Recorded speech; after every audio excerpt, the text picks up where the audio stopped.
Assalamualaikum warahmatullahi wabarakatuh. Ya, waalaikumsalam Mbak Mary dan Mbak Leosa. Terima kasih ya. Sudah dipersiapkan sebelumnya untuk masuk ke kelas ekonomi. Oke, sebelum kita memulai pelajaran, mari kita berdoa. Semoga apa yang kita pelajari malam hari ini bermanfaat bagi kita semua. Berdoa mulai.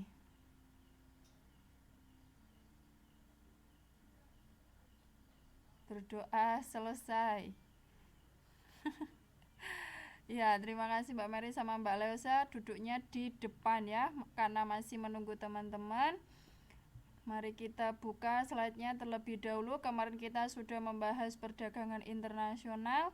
Kemarin kita sudah sampai ke macam-macam teori ya. Dan malam hari ini kita melanjutkan lagi ke kurs valuta asing. Oke, sebentar saya buka dulu, ini baru loading. Teman-teman sabar dulu untuk menunggu slide-nya terbuka.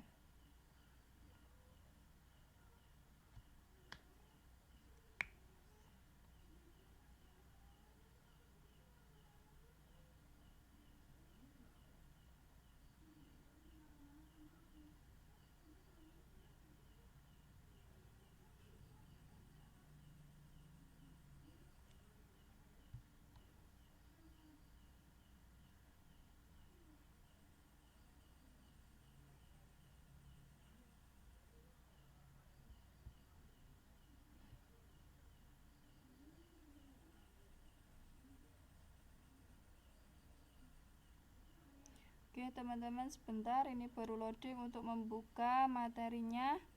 Nah ini ya, kita masuk ke devisa.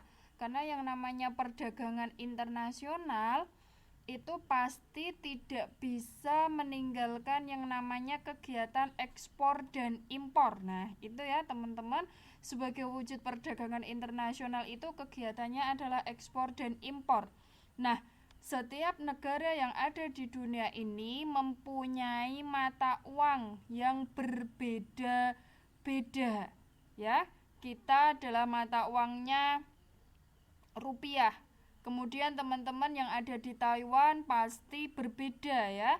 Tidak semua negara mata uangnya sama. Masing-masing negara mempunyai mata uang yang berbeda-beda. Ya, kalau di Taiwan mata uangnya dolar Taiwan. Kalau ke Amerika dolar Amerika ya. Kalau ke Malaysia ringgit. Nah iya, NTD dolar Taiwan ya. Oke, nah itu namanya adalah mata uang. Nah, di sini di dalam perdagangan internasional pasti membutuhkan mata uang yang dijadikan nanti sebagai alat untuk transaksi, ya. Nah, di sini kita belajar devisa. Devisa itu apa? Segala mata uang asing yang beredar dalam negeri suatu negara dan memiliki catatan kurs resmi di bank sentral.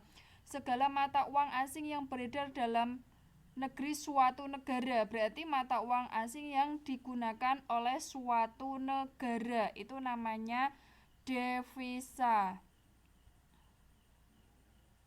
Ya, selamat malam Mbak Grace, Bunda Fari, dan Mbak Cynthia. Nah, di sini fungsi devisa tadi. Devisa adalah alat tukar mata uang asing ya, mata uang asing yang beredar dalam suatu negara. Di sini devisa mempunyai fungsi yang pertama adalah alat tukar internasional. Karena tadi sudah saya sampaikan di awal bahwa yang namanya perdagangan internasional itu kita membutuhkan mata uang yang digunakan untuk transaksi. Maka dari itu, ya, devisa di sini digunakan sebagai alat tukar. Tiap negara mempunyai masing-masing mata uang yang berbeda yang digunakan untuk transaksi.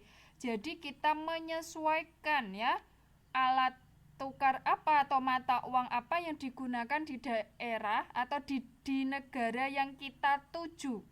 Maka di sini adalah sebagai alat tukar internasional karena mata uang itu nanti kita gunakan untuk transaksi ya, untuk kegiatan ekspor dan impor kalau kita membicarakan perdagangan internasional. Misalnya juga kita pariwisata ya, kita berekreasi ke luar negeri. Nah, maka kita harus mempersiapkan mata uang yang berlaku di negara yang kita tuju. Karena apa? Rupiah kita kalau di negara lain kan tidak bisa digunakan untuk transaksi. Supaya kita bisa bertransaksi di sana, maka kita harus menukarkan uang kita sesuai dengan negara yang kita tuju, itu ya. Maka dari itu di sini adalah sebagai alat tukar. Nah, yang kedua alat pembayaran luar negeri. Tadi sudah saya sampaikan, kalau misalnya kita ingin pergi ke luar negeri, itu kan mata uangnya pasti berbeda.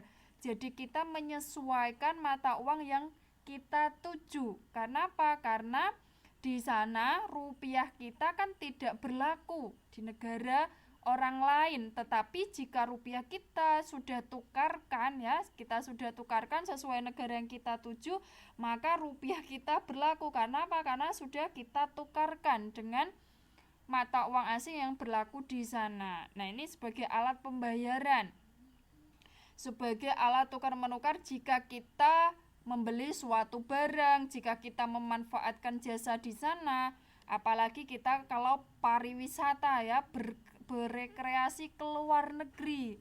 Kalau kita tidak mempersiapkan uang sebagai alat tukar yang ada di sana ya, maka kita tidak bisa melakukan transaksi, itu ya. Kemudian yang ketiga adalah alat stabilisasi mata uang suatu negara. Nah, di sini sebagai alat stabilisasi. Kalau suatu negara itu tidak mempunyai cadangan devisa, maksudnya mempunyai cadangan berbagai macam uang mata asing ya.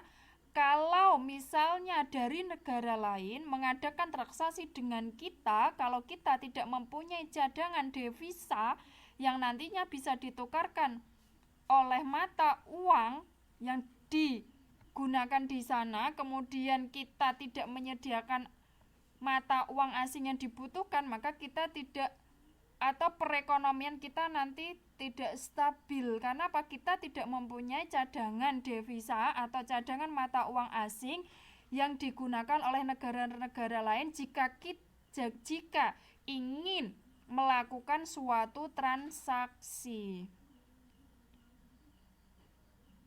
Gimana teman-teman yang lain? Mengalami kendalakah dengan suara? Di sini sinyalnya bagus, warnanya hijau. Teman-teman dari sana? Oh, Mbak Mary jelas. Kalau teman-teman yang lain gimana? Oke ya. Ya dimaklumi aja ya, karena kita memang tergantung dari sinyal ya. Oke, saya ulangi lagi untuk poin yang ketiga. Kalau poin yang pertama dengan poin yang kedua pasti teman-teman sudah pernah merasakan dan mempraktekkan ya, sebagai alat tukar internasional dan sebagai alat pembayaran. Karena teman-teman yang ada di sana ya, di Taiwan, maka menggunakan dolar Taiwan. Kalau teman-teman ingin kembali ke negara kita, ke negara Indonesia, maka teman-teman harus menukarkan dolar Taiwan ke dalam rupiah. Maka untuk poin alat tukar dan alat pembayaran teman-teman sudah pasti bisa mempraktekkan ya, malah sudah mempraktekkan terlebih dahulu. Tetapi untuk nomor 3 di sini sebagai alat stabilisasi ya, yang namanya devisa atau mata uang asing itu setiap negara harus punya cadangan di dalam bank ya, di dalam bank itu harus mempunyai cadangan devisa.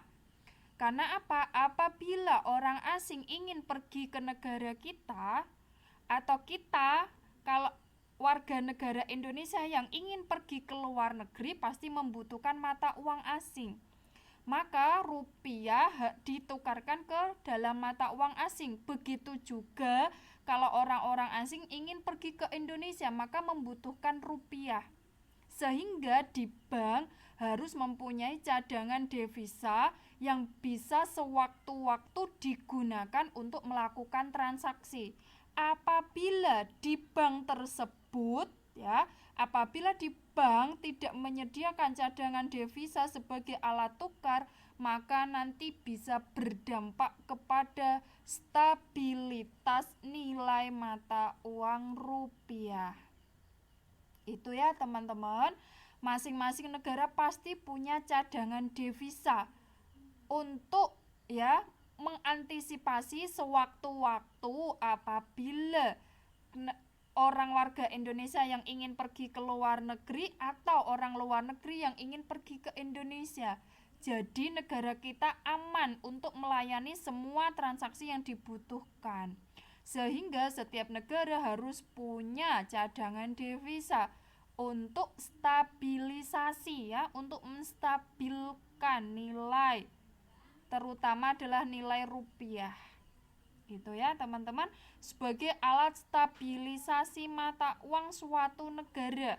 Kalau kita rupiah maka stabilisasi mata uang rupiah ya, karena kita menggunakan uang rupiah. Gini teman-teman, kalau misalnya di negara kita atau orang-orang Indonesia itu lebih bangga. Nah, apabila negara kita atau warga negara kita orang Indonesia lebih bangga memegang uang mata asing daripada rupiah, nanti menyebabkan nilai tukar rupiah menjadi lemah. Nah, ini teman-teman. Apabila warga negara kita, warga negara Indonesia tidak senang memegang rupiah, lebih senang memegang mata uang asing, maka bisa menyebabkan nilai mata uang rupiah terhadap mata uang asing nilainya turun. Nah, itu teman-teman. Makanya kita harus bangga memegang uang rupiah. Kalau nanti misalnya yang punya uang banyak, kemudian ditukarkan dolar, ditukarkan ringgit, ditukarkan dolar Taiwan, ditukarkan peso misalnya mata uang Filipina peso, tidak bangga memegang uang rupiah, negara kita atau warga negara kita tidak bangga dengan memegang uang rupiah, maka nanti bisa menyebabkan nilai mata uang rupiah terhadap mata uang asing nilainya menurun. Sehingga misalnya 1 dolar bisa mencapai 15.000.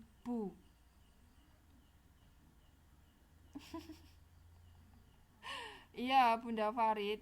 Kalau misalnya itu transaksinya di negara kita itu Bunda Farid. Kalau transaksinya di negara kita di Indonesia lah.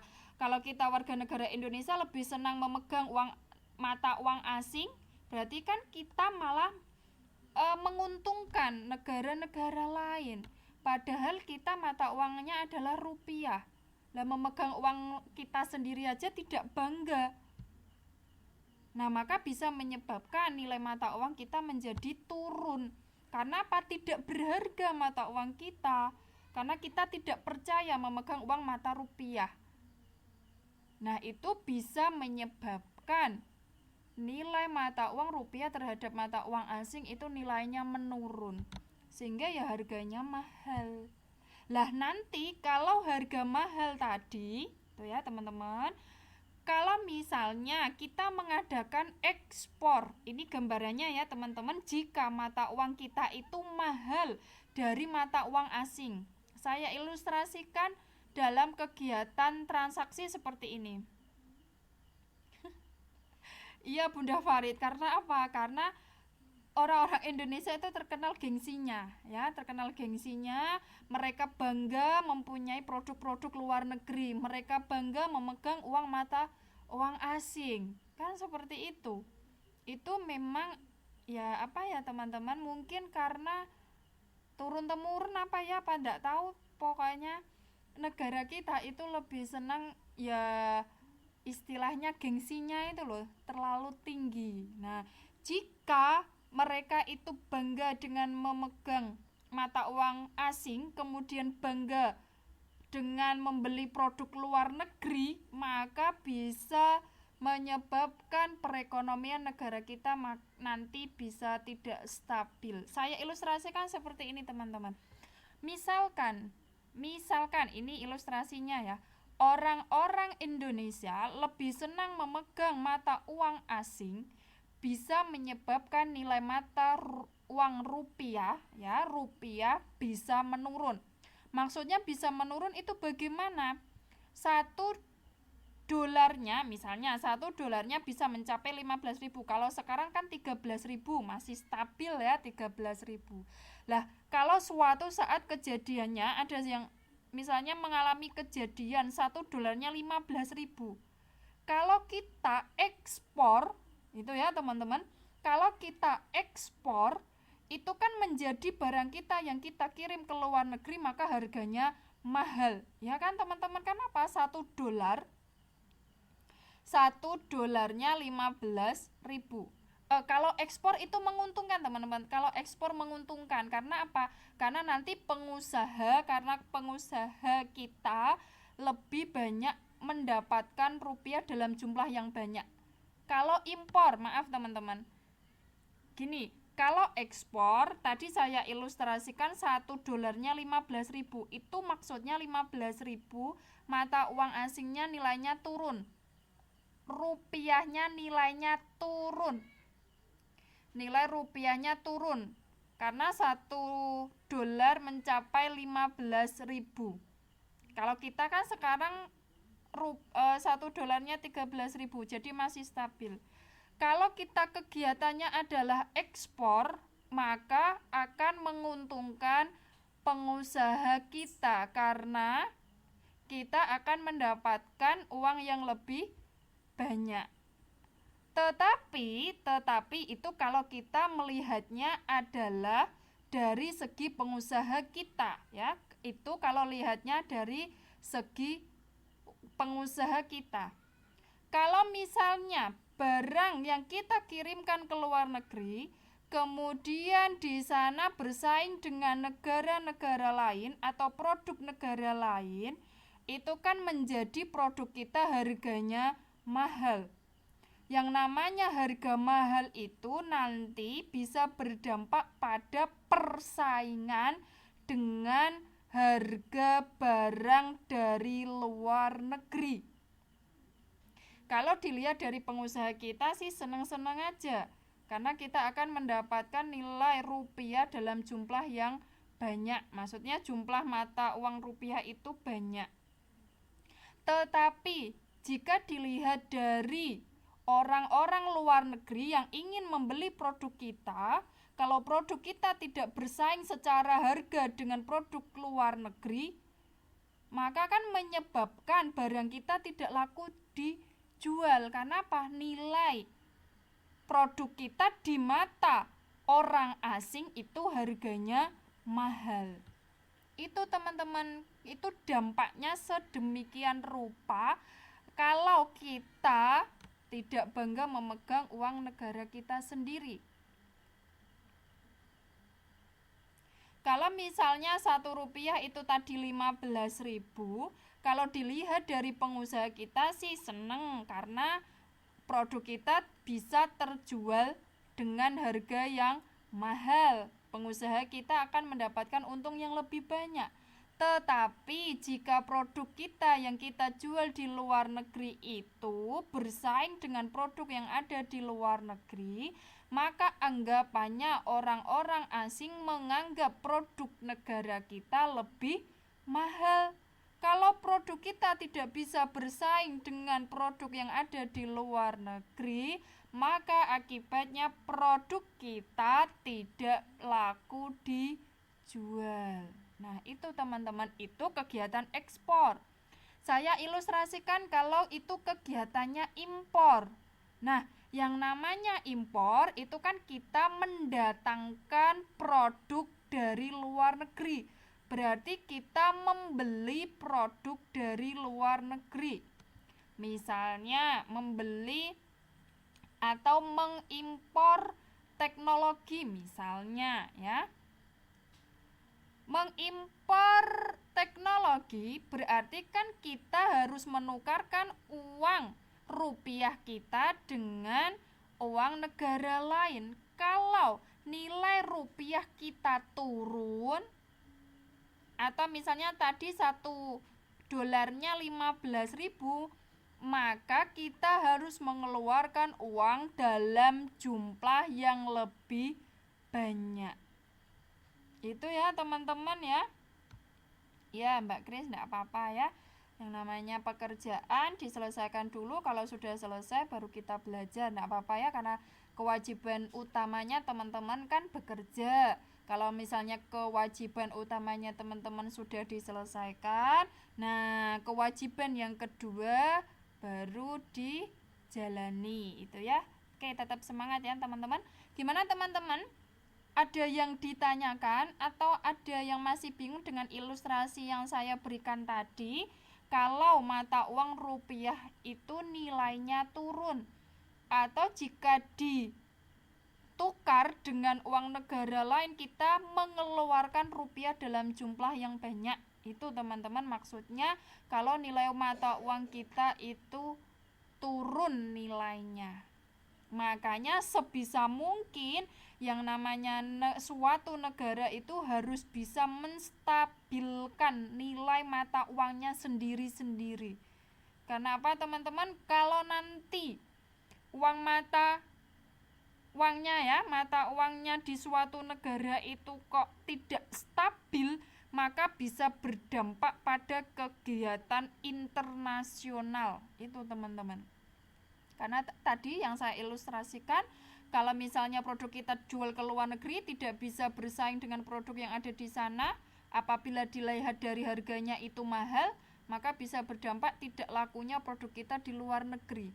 Itu kegiatan ekspor. Kalau misalnya kegiatan impor, karena mata uang rupiah kita nilainya turun, sehingga kita mengeluarkan uang rupiah kita jumlahnya lebih banyak. Itu ya teman-teman. Ya, waalaikumsalam Mbak Eka. Sampai sini teman-teman ada yang ditanyakan yang tadi yang saya ilustrasikan? Apabila mata uang rupiah kita nilainya turun, itu bisa berdampak pada ketidakstabilan perdagangan internasional. Makanya suatu negara itu sebisa mungkin harus tetap bisa menstabilkan nilai rupiahnya atau menstabilkan masing-masing mata uang yang digunakan di negaranya masing-masing. Kalau kita Indonesia ya maka menstabilkan nilai rupiah. Itu ya teman-teman. Kalau nilai mata uang rupiah tidak stabil, nanti bisa berdampak kepada perdagangan internasional. Sampai sini teman-teman ada yang ditanyakan atau sudah paham? Atau misalnya ada yang bingung? Oke, silakan teman-teman dilanjut. Oke, kita lanjut ya. Nah, di sini sumber penerimaan devisa. Sumber penerimaan devisa itu berasal dari ekspor barang dan jasa. Nah, kalau ekspor itu kita mengeluarkan barang, maka sebagai imbalannya kita akan memperoleh penghasilan. Nah, dari penerimaan ekspor itu bisa merupakan penerimaan negara ya, sumber penerimaan devisa atau sebagai penerimaan negara. Nah, ini sumber penerimaan devisa dari kegiatan ekspor barang dan jasa. Kita mengeluarkan barang kepada luar negeri, maka sebagai imbalannya kita akan memperoleh penghasilan berupa devisa. Itu ya. Kemudian yang kedua adalah pinjaman luar negeri. Jelas yang namanya meminjam pasti akan kita mendapatkan uang. Ya. Kita mendapatkan uang. Maka di sini nomor 2 pinjaman luar negeri termasuk sebagai sumber penerimaan devisa. Ya, selamat malam Mbak Ariel. Kemudian di sini adalah pendapatan investasi, bunga atau pendapatan investasi. Nah, di sini maksudnya adalah Yang namanya investasi, baik kita investasi ke luar negeri atau orang asing menginvestasikan ke negara kita, kita akan mendapatkan bunga atau pendapatan dari investasi. Itu juga sebagai penerimaan devisa, sebagai penerimaan negara. Kalau misalnya orang Indonesia menginvestasikan ke luar negeri, ya akan memperoleh keuntungan. Nanti bisa sebagai sumber penerimaan devisa. Begitu pula orang asing yang menanamkan modalnya di Indonesia, apabila memperoleh keuntungan, maka dari keuntungan itu bisa dimasukkan ke dalam penerimaan devisa, penerimaan negara.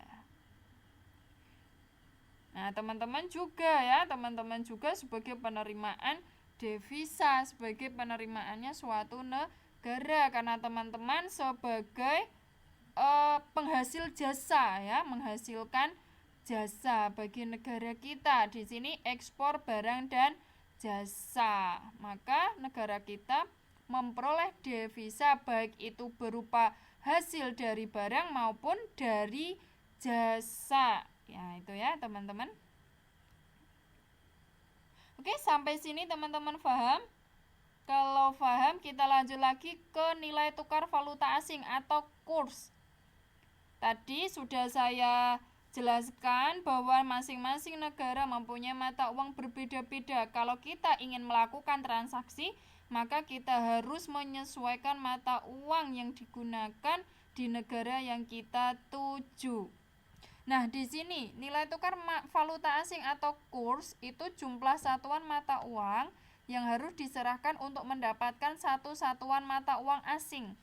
Maksudnya di sini adalah kalau kita ingin pergi ke Taiwan, nah itu teman-teman, kalau kita ingin pergi ke Taiwan, maka berapa rupiahkah yang kita tukarkan jika kita ingin mendapatkan 1 dolar Taiwan?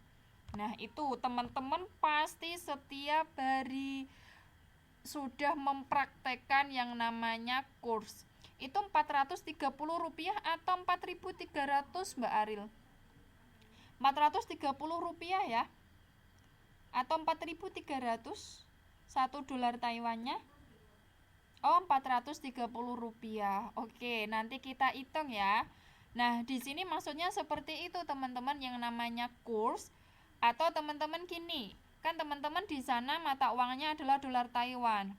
Ingin mengirimkan pendapatan dari teman-teman kepada keluarga teman-teman yang ada di Indonesia, maka kan teman-teman harus menukarkan dolar Taiwan tadi ke dalam rupiah supaya keluarga teman-teman yang ada di Indonesia itu bisa mengambil kemudian melakukan transaksi yang ada di sini. Nah, berarti berapa rupiahkah yang diterima teman-teman bila menukarkan berapa ratus dolar Taiwan, kan seperti itu namanya kurs.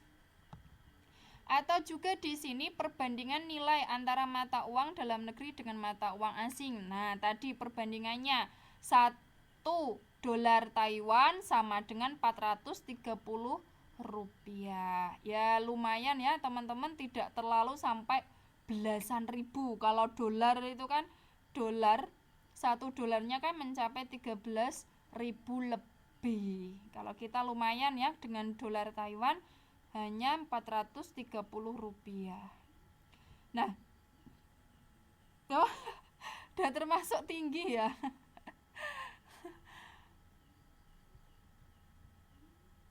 Nah, di sini nilai kurs berubah tergantung permintaan dan penawaran. Nah, berarti gini teman-teman, kalau itu sudah lumayan tinggi, itu kan berarti kalau teman-teman menukarkan ke dalam rupiah nilai Taiwannya, maka kan teman-teman mengeluarkan lebih banyak rupiah untuk mendapatkan dolar Taiwan tertentu. Nah, itu kalau menurut teman-teman itu sudah termasuk tinggi, maka nilai rupiah terhadap Taiwan itu menurun. Nah, itu Mbak Mary dan teman-teman semuanya.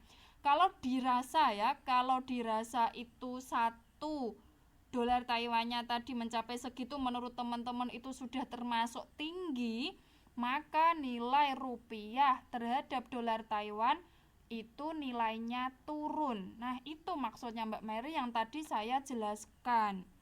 Apabila nilai suatu mata uang itu nilainya turun, maka nilainya kalau turun itu nanti pertukarannya juga akan tinggi. Nilai tukarnya itu tinggi jika ditukarkan dengan mata uang tertentu. Itu namanya nilainya turun.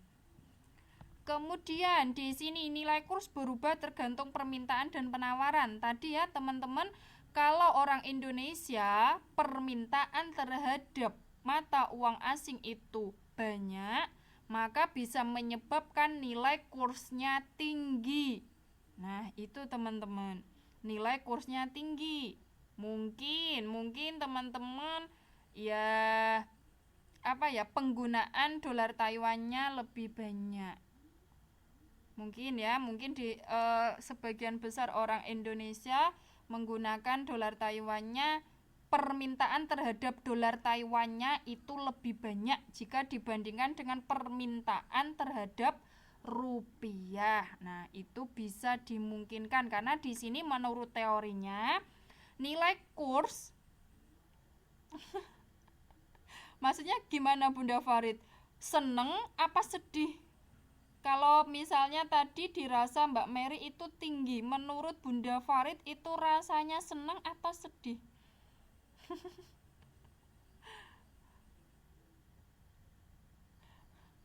Kalau dolar naik seneng karena apa Mbak? Nilai mata uangnya teman-teman jadi tinggi jika ditukarkan ke dalam rupiah. Jadi teman-teman lebih banyak mendapatkan uang rupiah dalam jumlah yang tinggi. Oh gitu ya, iya.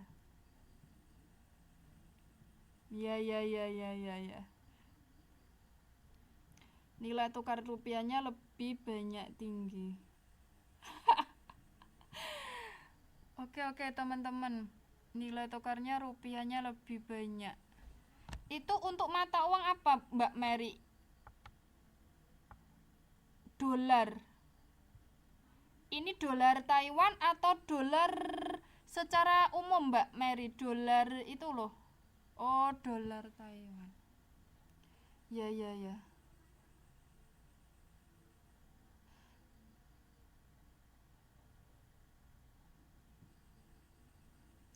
Iya, karena kalau misalnya itu nilai dolarnya naik, otomatis teman-teman kalau menukarkan uang rupiah, maka teman-teman akan mendapatkan nilai rupiah dalam jumlah yang tinggi ya. Oke.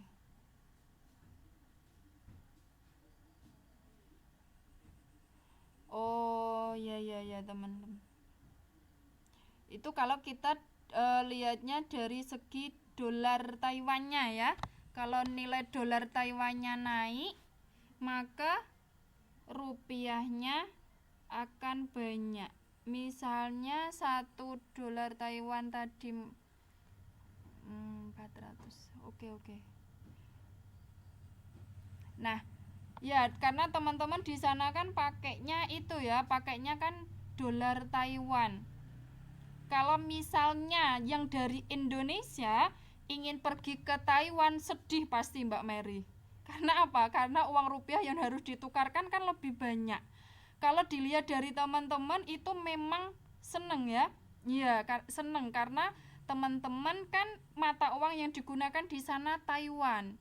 Jadi kalau nilai dolar Taiwannya itu naik, otomatis teman-teman akan menghasilkan nilai rupiahnya jumlahnya banyak. Tetapi yang sedih adalah jika teman-teman kembali ke negara Indonesia, kemudian sudah lama di Indonesia ingin pergi ke negara Taiwan, itu kan harus menukarkan rupiah ke dalam dolar Taiwan ya. Jika 1 dolarnya Taiwan tadi mengalami kenaikan kan otomatis nilai rupiah teman-teman yang harus tukarkan untuk mendapatkan 1 dolar itu lebih banyak. Oke, iya ya. Berarti teman-teman sudah bisa mempraktekkan bagaimana nilai tukar valuta asing itu jika digunakan untuk melakukan transaksi. Nah, gini kan teman-teman apa ya? Antara teori dengan prakteknya teman-teman sudah bisa menyeimbangkan ya, karena teman-teman sudah bisa praktek sehingga nanti kita mencocokkan antara praktek dengan teori tadi. Oke, malah teman-teman bagus ya, karena sudah terlebih dahulu mempraktekkan baru mendapatkan teorinya. Iya ya. Karena di sana teman-teman melihatnya itu dolar Taiwan yang teman-teman gunakan. Lain lagi kalau itu dari orang Indonesia yang ingin pergi ke Taiwan, pasti akan merasakan sedih. Karena apa? Karena menukarkan rupiah dalam jumlah yang banyak untuk mendapatkan dolar Taiwan tertentu. Iya. Di mana Mas Anto? Di sana kah? Di Taiwan kah? Berarti singkong di sana wah harus ekspor singkong untuk mendapatkan harga yang lebih mahal Mas Anto. Oh, berarti itu peluang ya, peluang usaha yang sangat besar. Di sini nanam singkong dikirim ke Taiwan bisa mendapatkan untung yang banyak pasti. Oke, teman-teman, itu nanti kita coba mempraktekkan atau mengaplikasikan dari nilai mata uang berbagai negara ke dalam rupiah. Oke, tadi fungsi kurs yang pertama adalah pembayaran antar negara. Tadi ya teman-teman, pembayaran antar negara antara negara satu dengan negara yang lain mempunyai mata uang asing yang berbeda-beda. Jika kita ingin melakukan transaksi, maka kita harus menukarkan ke dalam mata uang yang digunakan di negara yang kita tuju. Yang kedua, pertukaran barang dan jasa. Jelas, karena yang namanya kurs itu ruang lingkupnya adalah internasional. Maka kalau kita ingin memperoleh barang, ya kita harus menukarkan mata uang kita dengan mata uang asing. Kemudian yang ketiga adalah mengukur kekayaan. Wah, pasti ya teman-teman, kalau lihat pengusaha-pengusaha itu pasti berapa dolar Amerika. Nah, di situ yang namanya kurs tadi sebagai mengukur kekayaan. Misalnya, pengusaha A mempunyai harta kekayaan sebesar 5 miliar 5 miliar misal 5 apa ya namanya dolar misalnya ya 5.000 dolar atau berapa puluh ribu dolar. Nah, itu kan bisa digunakan sebagai pengukur kekayaan ya.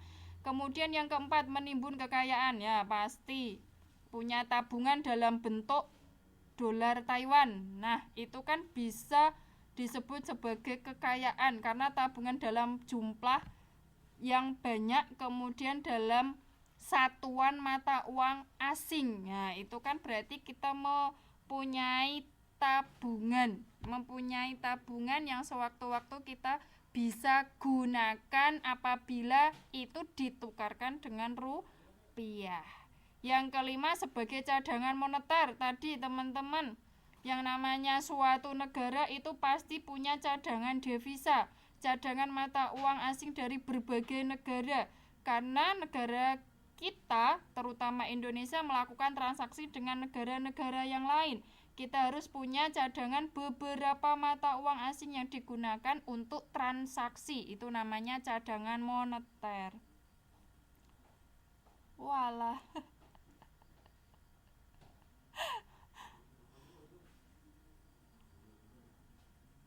Oh gitu ya Mbak Mary. Oh berarti yang namanya pete jengkol berarti sudah go internasionalnya. Cuman saya saja yang belum tahu ya teman-teman. Oh kalau lagi ente naik malah buru-buru dikirim. Oh gitu. Wah berarti luar biasa, saya ketinggalan informasi berarti Mbak Mary. Berarti yang namanya pete sama jengkol sudah go internasional ya. Iya, orang Indonesianya pasti sedih karena apa? Nilainya kan tidak terlalu mahal ya, murah. Kalau dilihat dari kitanya, kalau dilihat dari orang Indonesianya, kalau harganya murah, itu kan berarti tidak mendapatkan keuntungan. Lain lagi kalau tadi NT-nya naik ya Mbak Mary dan teman-teman semuanya, kalau NT-nya naik, dolar Taiwannya naik, pasti akan mendapatkan, kalau itu ditukarkan dengan rupiah kan pasti mendapatkan rupiah dalam jumlah yang banyak. Iya. Oke. Sip. Oh, berarti nanti sewaktu-waktu kalau punya kebun jengkol, kebun petai, tinggal menghubungi teman-teman yang ada di sana, dikirim ke sana itu ya, teman-teman ya. Wah, luar biasa ini. Peluang bisnis petai dan jengkol. Aduh, ternyata petai dan jengkol mendahului saya pergi ke Taiwan untuk jalan-jalan. Aduh.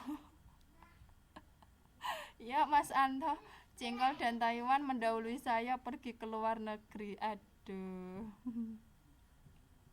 Oh, berarti Mas Anto di kampung halaman sudah menanam, tinggal menunggu panen kemudian dikirim ke sana Mas Anto. Oh, wah. Ini perlu diadopsi ini, jadi nanti saya bilang sama ibu saya ya, suruh nanam sekarang, nanti berapa tahun yang akan datang ya, berapa puluh tahun ya teman-teman. Nunggu panen ya keburu tua ya. Kok ndak dari dulu. Aduh. Oke teman-teman, di sini kurs kita belajar menghitung kurs valuta asing. Kalau kita menggunakan kurs beli, maka dari mata uang asing ditukarkan ke dalam rupiah. Kalau kurs beli berarti kita membeli rupiah. Kita menggunakan kurs jual dari rupiah ke mata uang asing, atau kita menjual rupiah karena rupiah kita tukarkan ke dalam mata uang asing. Nah, di sini kalau kita mengadakan transaksi dengan luar negeri, ada dua kurs yang kita gunakan, yaitu kurs beli dan kurs jual, tergantung bagaimana kita kondisinya ya. Kalau kondisinya dari dolar Taiwan, kalau teman-teman ya, kalau dolar Taiwan ingin ditukarkan ke dalam rupiah, maka teman-teman menggunakan kurs beli. Bagaimana teman-teman yang lain, apakah sama? Suara saya hilang.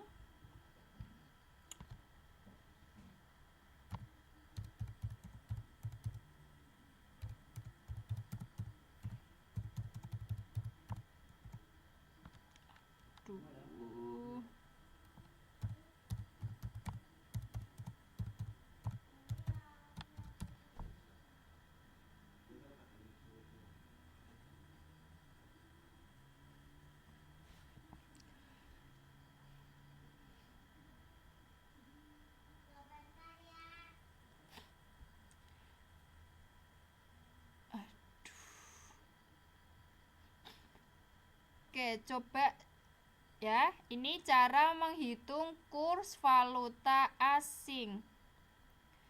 Ada dua kurs yang kita gunakan, yaitu kurs beli sama kurs jual. Aduh.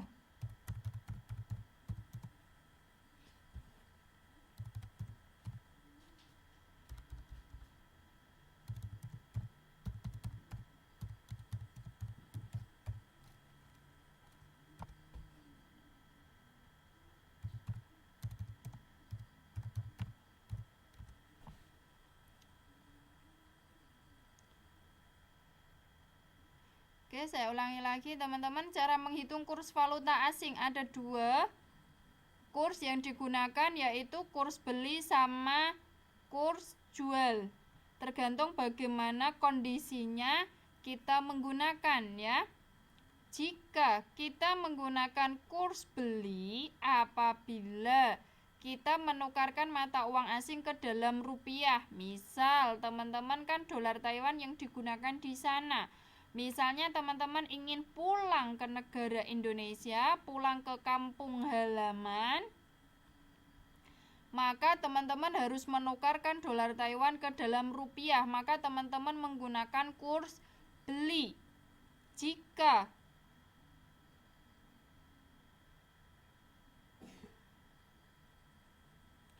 Jika menggunakan kurs jual, itu dari rupiah ke mata uang asing. Misal, teman-teman ingin kembali lagi, tadi pulang, kemudian ingin kembali lagi ke negara Taiwan, maka teman-teman harus menukarkan uang rupiah ke dalam dolar Taiwan. Berarti teman-teman menggunakan kurs jual.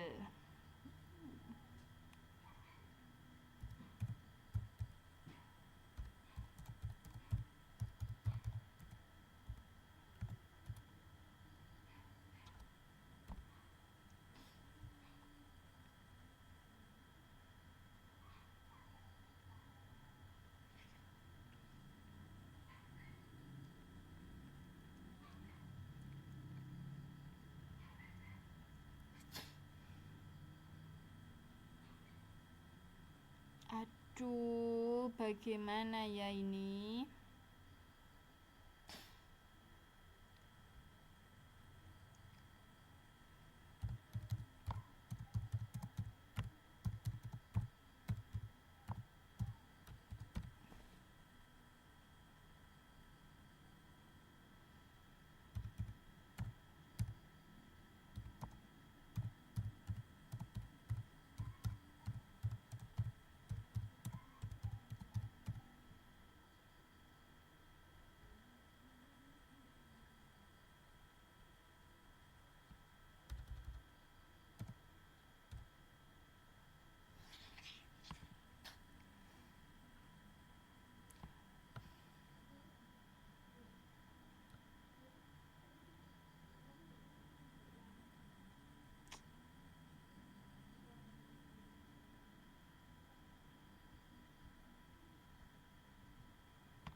Oke, gimana teman-teman? Sudah bisa dengar suara saya?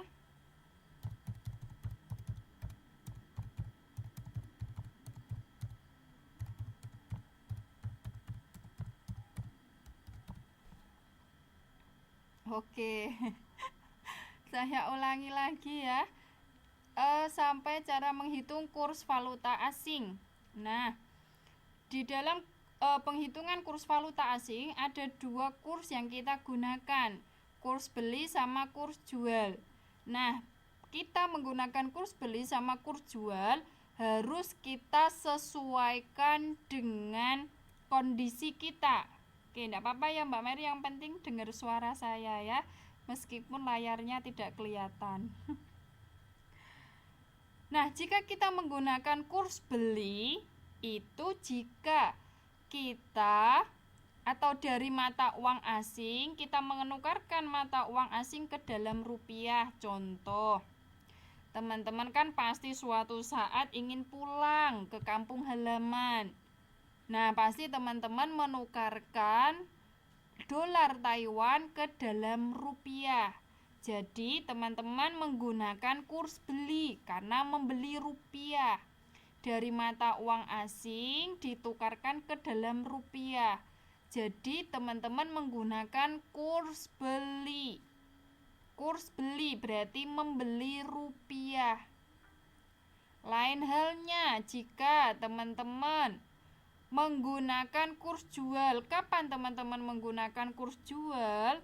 Jika teman-teman menukarkan rupiah ke dalam mata uang asing, maka menjual rupiah karena teman-teman menukarkan rupiah ke dalam mata uang asing. Contoh, teman-teman dari tadi pulang ke kampung halaman, kemudian ingin kembali lagi ke Taiwan. Nah, pasti teman-teman menukarkan rupiah ke dalam Taiwan, dolar Taiwan, maka teman-teman menggunakan kurs jual. Iya Mbak Win, meskipun menggunakan ATM kan pasti ada sistem ya. Sistem menggunakan kurs beli dan kurs jual tetapi otomatis. Nah, dari selisih antara kurs beli dan kurs jual tadi, dari pihak bank itu mendapatkan keuntungan. Ya, meskipun sekarang sudah canggih semuanya, tetapi tetap ya kurs beli dan kurs jual tetap berlaku. Karena apa? Karena antar selisih ya, selisih kurs jual dan kurs beli yang digunakan dalam setiap transaksi itu akan mendapatkan keuntungan. Pihak bank itu nanti akan mendapatkan keuntungan. Ya, meskipun sekarang menggunakan ATM saja atau dalam hal teknologi sekarang semakin canggih, tidak seperti dulu ya datang ke bank untuk menukarkan. Tapi ya tidak semuanya ya, ada yang masih menggunakan manual, ada. Ya, tetapi iyalah ya, teman-teman pasti sudah ada bantuan ya, ada bantuan teknologi terutama ATM. Kita memasukkan ATM dalam Indonesia, kita ingin pergi ke luar negeri, kita di sana tinggal memasukkan ATM, maka kita sudah keluar ya dalam bentuk mata uang asing yang kita tuju. Tetapi kita mendapatkan uang dolar itu kan kita harus menukarkan uang rupiah kita. Tetap ya Mbak Win, kita tetap menukarkan uang rupiah kita untuk mendapatkan uang mata uang asing. Meskipun bantuannya tetap teknologi. Nah, di dalam selisih antara kurs beli dan kurs jual yang digunakan untuk transaksi tadi, itulah yang akan memberikan keuntungan kepada pihak bank. Karena melayani transaksi tadi sebagai imbalan jasa itu. Iya, sekarang memang dengan ATM, meskipun ATM kita dalam bentuk rupiah, tetapi kalau kita pergi ke suatu negara yang mata uang asingnya berbeda, rupiah kita sudah bisa gunakan untuk transaksi dalam mata uang asing yang berbeda karena ada bantuan ATM. Nah, meskipun itu teman-teman harus mengetahui bagaimana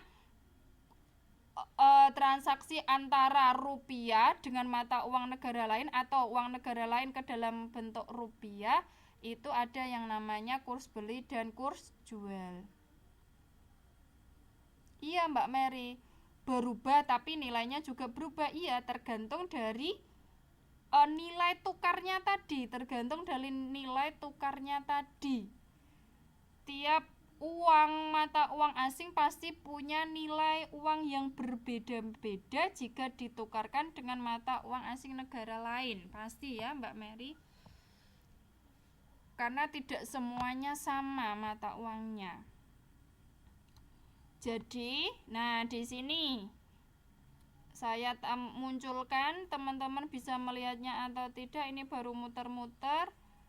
Nah, apakah teman-teman bisa melihat layarnya di sini? Di sini adalah kurs jual dan kurs beli yang ditetapkan oleh Bank Indonesia. Nah, tidak, ini Mbak Win bisa. Mbak Winarsi bisa.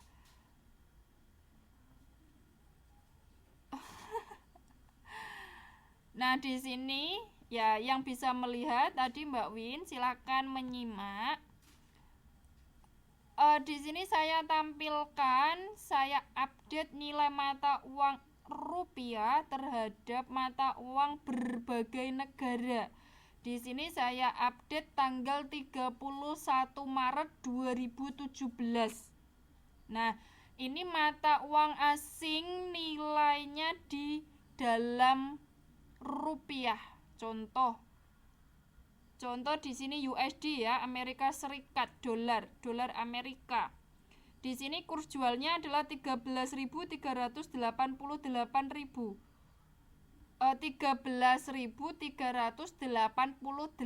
rupiah. Kemudian kurs belinya 13.254. Iya Mbak Win, kurs jual sama kurs belinya tidak sama. Karena apa? Karena perbedaan inilah yang nantinya akan memberikan keuntungan kepada pihak bank. Meskipun tadi Mbak Win mengatakan sekarang tidak menukarkan dalam bentuk manual Bu, tetapi sudah menggunakan ATM. Iya Mbak Win, tetapi dalam proses penukaran tadi tetap menggunakan kurs jual dan kurs beli. Jadi teman-teman bisa ngecek. Teman-teman tadi mengeluarkan berapa dolar Taiwan. Kemudian sisa uang teman-teman berapa. Nah, itu kan teman-teman bisa mengecek.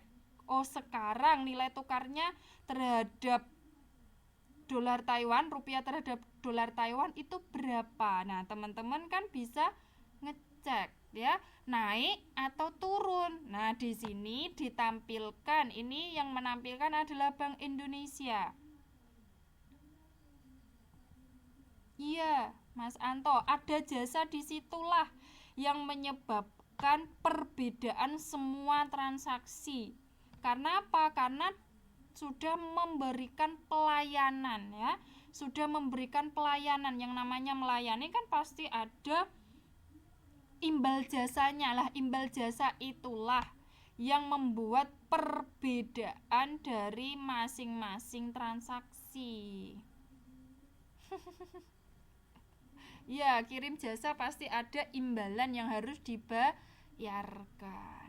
Tadi kalau kita menggunakan kurs jual berarti kita menjual rupiah jika kita ingin pergi ke luar negeri. Kalau itu kita di Indonesia ya, teman-teman ya. Kalau kita di negara Indonesia, kita menggunakan kurs jual. Kalau kita ingin pergi ke luar negeri, misalnya teman-teman ingin kembali ke Taiwan, maka teman-teman harus menukarkan rupiah ke dalam dolar Taiwan, maka teman-teman menggunakan kurs jual. Kalau menggunakan kurs beli berarti membeli rupiah. Kalau membeli rupiah berarti teman-teman menukarkan dolar Taiwannya ke dalam rupiah, maka teman-teman gunakan kurs beli. Nah, kurs jual dan kurs beli inilah kalau berbeda adanya perbedaan itu nanti akan memberikan keuntungan kepada pihak bank. Kenapa? Karena pihak bank yang memberikan jasa kepada teman-teman supaya teman-teman semuanya mudah dalam melakukan transaksi. Makanya teman-teman tadi sudah menggunakan ATM Bu. Iya, menggunakan ATM karena pelayanan jasa yang diberikan oleh pihak bank. Sebagai imbalannya teman-teman mudah dalam melakukan transaksi, maka pihak bank bisa mengambil keuntungan dari setiap transaksi yang teman-teman lakukan. Nah, itu makanya antara kurs jual dan kurs beli nilainya berbeda. Nah, tadi teman-teman kalau misalnya nilai mata uang rupiah kita nilainya menurun, harganya mahal ya, maka kalau kita menukarkan dalam bentuk uang asing maka kita akan mengeluarkan rupiah dalam jumlah yang sangat banyak. Tadi kalau teman-teman jika NT-nya naik karena teman-teman di Taiwan akan merasakan senang karena nanti kalau ditukarkan ke dalam rupiah teman-teman akan mendapatkan rupiah dalam jumlah yang banyak. Itu posisinya teman-teman di negara Taiwan. Beda lagi kalau misalnya ada teman dari Indonesia yang menyusul teman ke Taiwan, pasti merasakan sedih. Kenapa? Harus menukarkan rupiah dalam jumlah yang banyak untuk menukarkan ke dalam dolar Taiwan. Itu ya teman-teman. Dari mana naik turunnya tadi itu dilihat dari kebutuhannya ya, dari kondisinya. Jadi Kurs jual dan kurs beli itu menyesuaikan dari kondisi di mana uang itu dibutuhkan.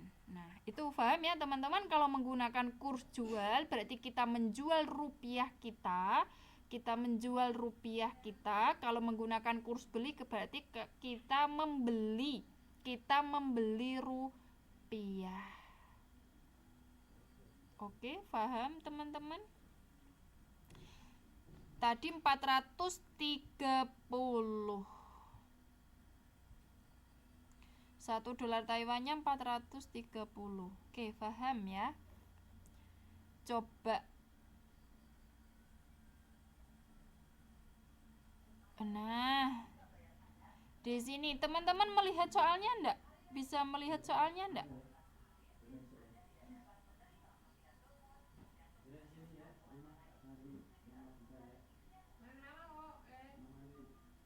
Bisa. Oke, Mbak Mary melas nemen ya. Mbak Mary melas nemen, Mbak Mutiara juga. Nggak bisa. Oke, saya contohkan. Tuan Yoshihara berkunjung ke Indonesia dengan membawa uang sebesar 150.000 yen. Ketika ditukar di bank, maka uang yang didapat Tuan Yoshihara sejumlah, oh alah gitu ya Mbak Mutiara. Oke, saya tuliskan di whiteboard ya teman-teman ya. Ini bagi teman-teman yang tidak bisa melihat. Kalau yang bisa melihat ya enak-enak saja. Tadi Tuan Yoshimara atau siapa tadi? Yoshihara ya. Tuan Yoshihara berkunjung ke negara Indonesia dengan membawa 150. Sebentar teman-teman, tak hapus dulu yang ininya.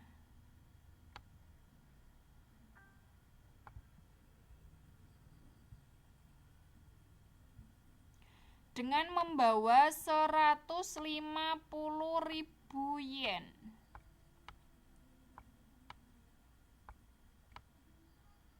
Nah, berarti Bapak Yoshihara itu orang Jepang, ingin berlibur ke negara kita, ke negara Indonesia. Dengan membawa 150.000 yen, berapa rupiahkah yang diterima Bapak Yoshihara jika ditukarkan ke dalam rupiah? Oke, teman-teman bisa melihat whiteboard ya. Pak Yoshihara adalah orang Jepang yang ingin pergi berlibur ke Indonesia dengan membawa 150.000 yen. Iya Mbak Mary, sebentar ya, 150.000 yen. Kita lihat. Sebentar teman-teman, sebelum melihat kurs jual sama kurs beli, yang Pak Yoshihara gunakan itu kurs beli atau kurs jual teman-teman? Ya Mbak Win, nanti saya tampilkan. Di sini menggunakan kurs jual apa kurs beli? Nih saya tampilkan. Yen, nah ini Jepang Yen, JPY, Jepang Yen.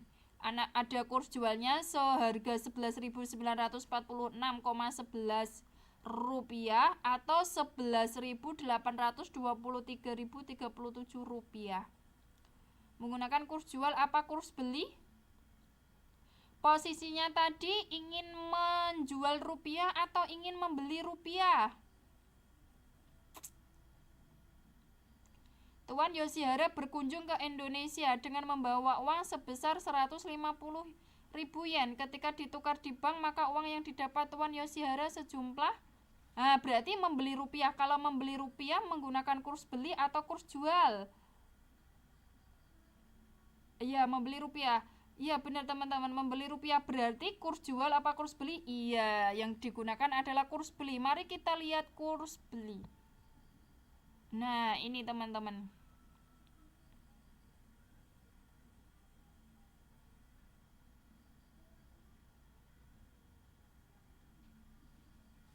Iya, benar Mbak Win. Kalau Pak Yoshihara di Jepang maka menggunakan kurs beli karena dia membeli rupiah.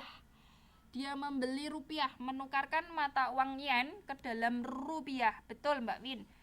Orang Jepang maka menggunakan kurs beli. Kurs beli. Maka berapa rupiah yang diterima oleh Pak Yoshihara karena dia membeli rupiah. Jadi saya tampilkan lagi bagaimana cara menghitung ke dalam rupiah. Maka mata uang asing tadi 150.000 dikali 11.000, berapa tadi kurs belinya? 11.823,37.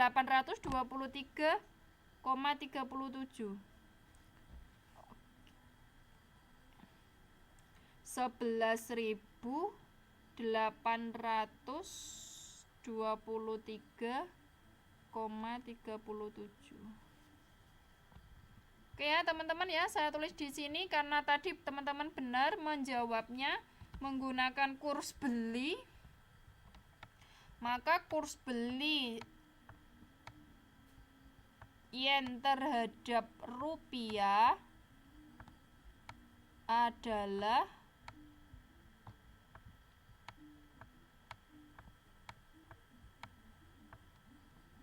11.823,37.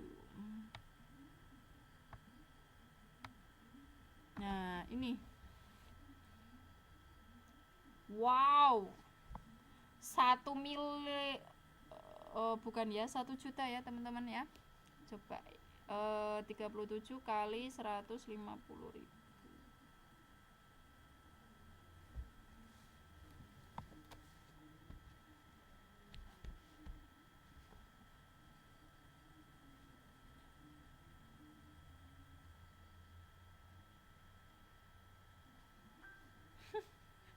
Coba ya teman-teman, saya hitung dulu.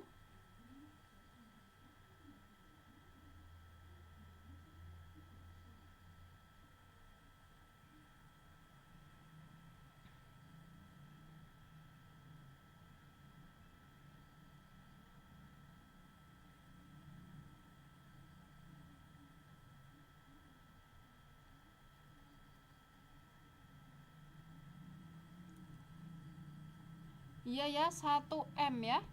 1M, 1.773.505.500 rupiah. 1.773.505.000 rupiah. 1.773.505.500 rupiah. Bok sampai.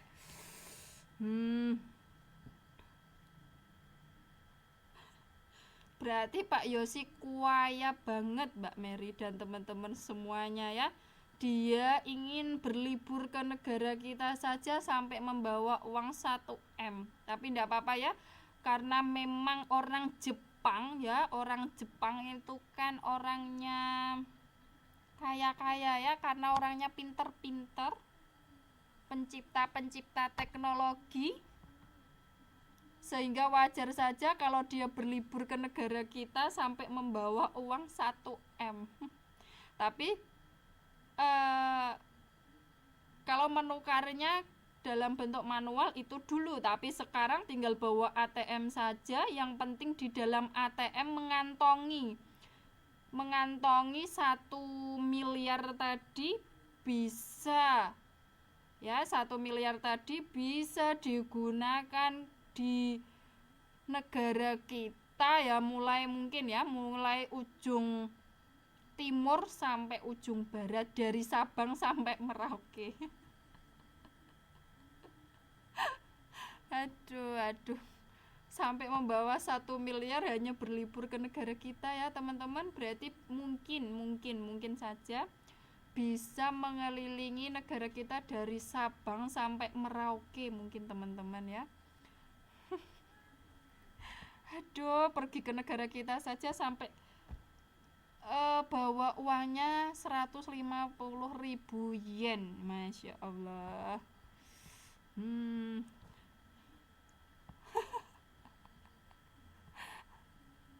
Sampai Mbak Mary pengen jadi tukang becaknya, Mas Anto pengen ngerampok uangnya.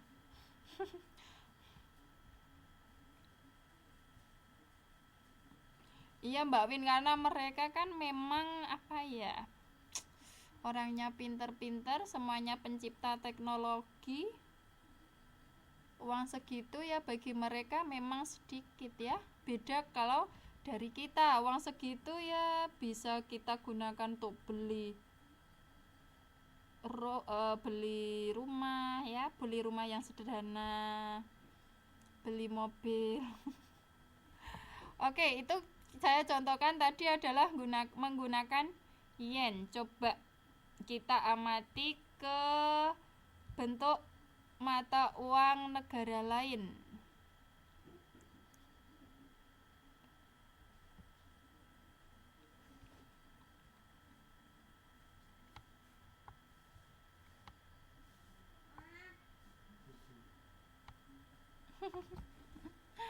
Iya Mbak Tari.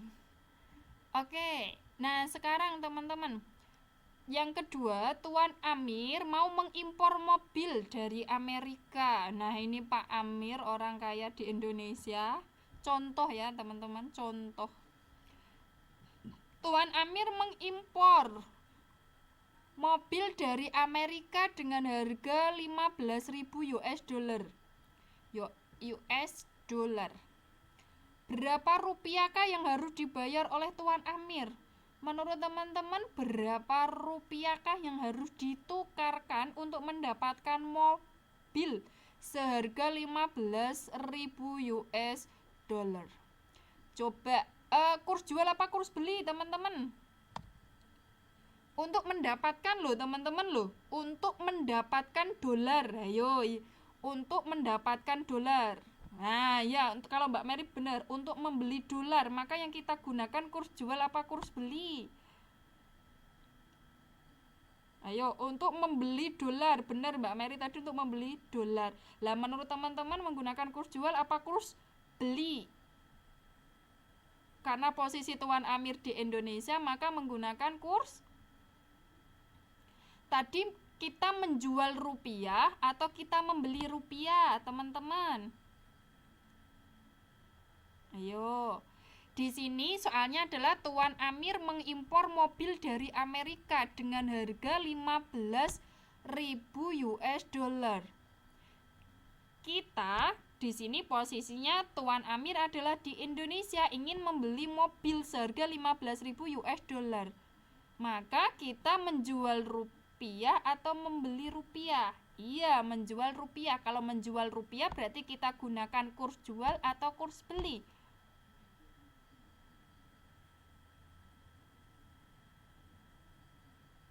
Iya, kita menggunakan kurs jual.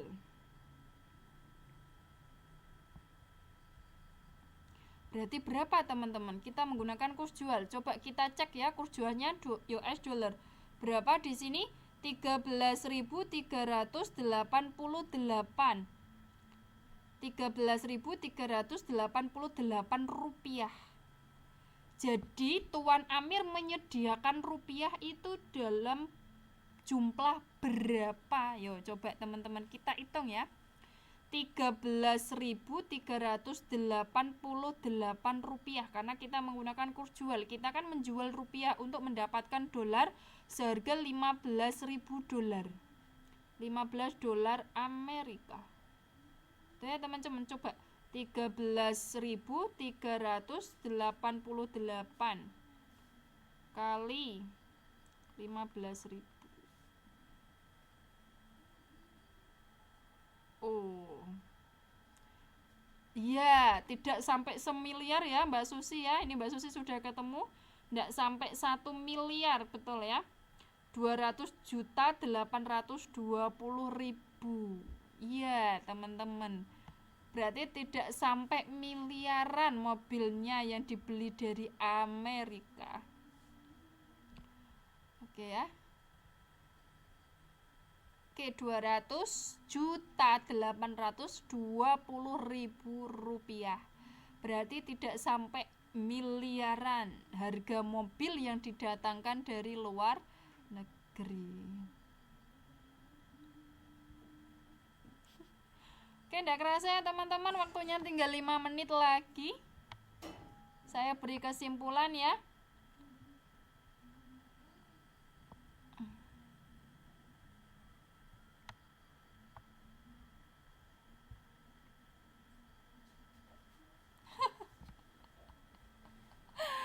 Aduh.